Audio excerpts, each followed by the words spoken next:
tonight. A few minutes ago, Davis Churchill and Davis Churchill, who is basically the chief of staff of William Ruto, and Wanjohi Githaya, who is the communications director of UDA, have gone missing. We suspect it's either an arrest, and with that we demand that the police confirm if it's an arrest.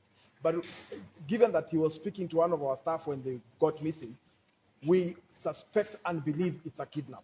We cannot get Wanjohi Githaya, we cannot get his driver, we cannot get Davis Churchill, our team at Bomas confirms that they have just left them inside. And when they got outside, they cannot be found. We cannot reach them on phone. We suspect the arrest, and police must demand. We demand that the police confirm the arrest. And if it's not, then it's a kidnap, and we therefore demand that fast action be taken to get them where they are. Okay. Thank you so much. Dennis Otumbi speaking to us here at the Catholic University of Eastern Africa Auditorium. There are making allegations that there are some members of the team, a Kenya Kwanza team, that have been arrested. So maybe we continue talking to social media.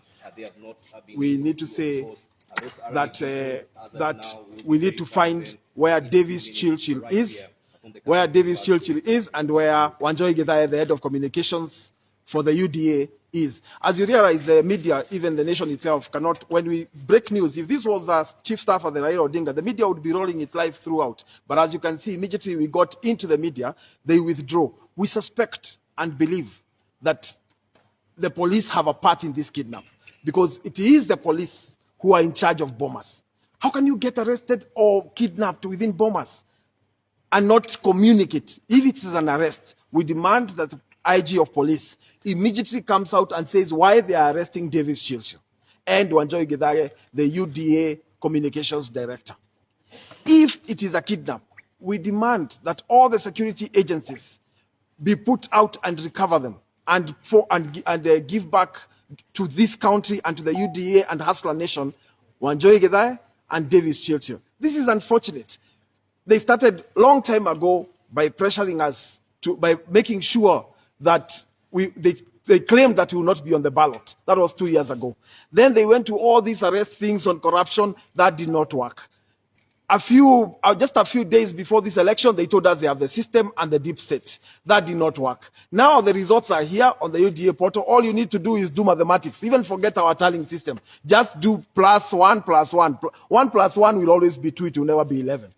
Just add up your math and you know who has won this election. Just 4 days ago, they broke into the room of Mike Kirui. Mike Kirui is a technical assistant of Davis Churchill. And they went away with laptops. They took away bed sheets. I don't know what bed sheets. Maybe they thought bed sheets have some hidden servers. They took away even spoons from that house at a place on Kiambu Road. That has passed on to be recovered. Today, innocent people, Wanjohi Githaya, the UDA communications director, whose only mistake is having a job, and Davis Churchill, whose only mistake is being the chief of staff. By the way, Davis Churchill is not only part of the campaign, but he is the chief of staff of the deputy president of Kenya. It is not a simple matter to ignore. We demand that a statement from the Ministry of Interior and from the IG of police immediately be put out to put us at rest.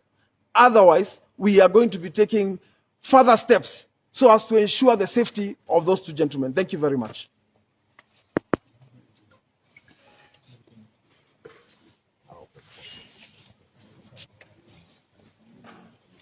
You good? Lakini nimeona mko mwenye akisema the guy is good.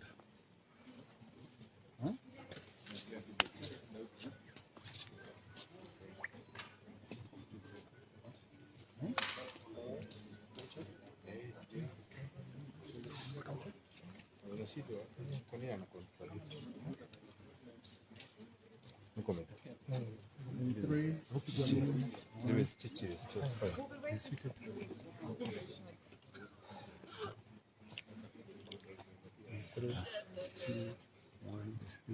The race is still on right here in Kenya. As you know, that the country is waiting with collective bated breath to know who their next president is.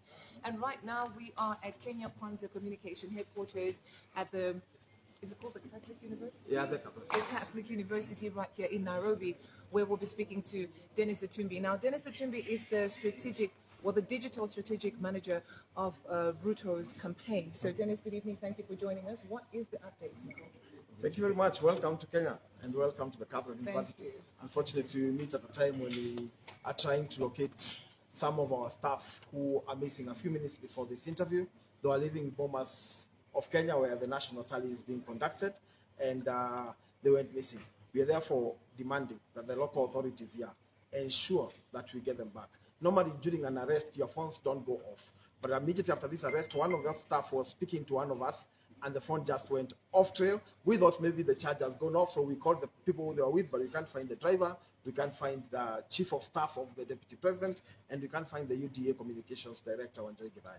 So we are therefore calling for their immediate tracing from the security here, and let's stop the desperation. It's just an election. Now people have voted, we are just counting. Everybody should just relax, everything is fine. There is no point of getting into all this kind of thing. Has anything of this sort ever happened before? Never heard of, at least for the elections where I have been mature and been an adult to witness, never seen or heard of anything like that. But would you say that this election is free? Is it fair? Is it transparent? Absolutely. As for free, fair, and transparent, I will leave it to the IBC. But as for from where we sit, because we have run a national tally, we believe that everything has been done above board till now. So, and we've run a tally center. The only party with a tally center is actually this party. The other side does nothing like a tally center. They're just picking figures from everywhere. So what I can say at this point is we believe in the numbers that have been put out by IBC in their portal. We've done the calculations, we've done the additions, and we invite everybody else to do their calculations. And for IBC, because they're just following the law, to announce the results, and we are sure by the end of this week. Okay, now, I would like to ask you particularly the reason why you would have your own tally center. Is this to verify the figures that the IEBC will be actually releasing? Does this help in verifying? Why we have our own tally center is because IEBC, after the 2017 Supreme Court decision, will not announce results until they get all the physical forms. So, because naturally you have agents to monitor your figures, they give us the figures as they come in.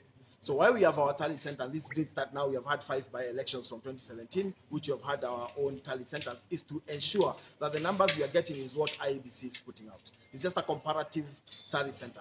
And so far, from the one, at least the one constituency that has been announced officially by IEBC, it clearly shows that our tally and IEBC tally is consistent, at least for the one announced. We'll be looking at all the others that are announced to see whether indeed they fit.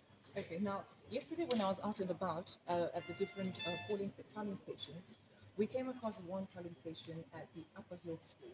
Very disturbing what I saw there. Ballot boxes lying all over, people got desperate, they had been waiting from 3 a.m. And as at the time that I was there, it was about 7 p.m. in the evening. Tired and probably negligent.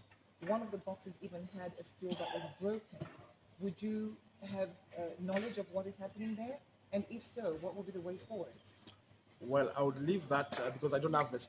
It's good that you've raised the issue. I'll check it up. We can have another chat, maybe in another 30 minutes. Then I can be able to check with our ground teams what's happening at Upper Hill.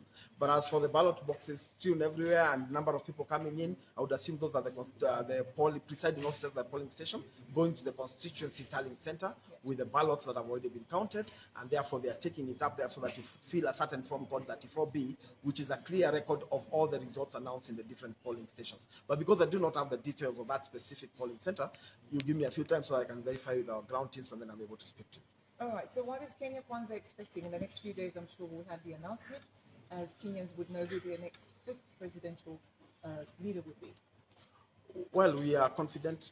We are happy. We've done our campaigns. We've sold our plan. Hear what the final result will be. As you all well know, that is actually regarded one of the most important elections in the year of 2022. So stay with us as we continue to give you more updates.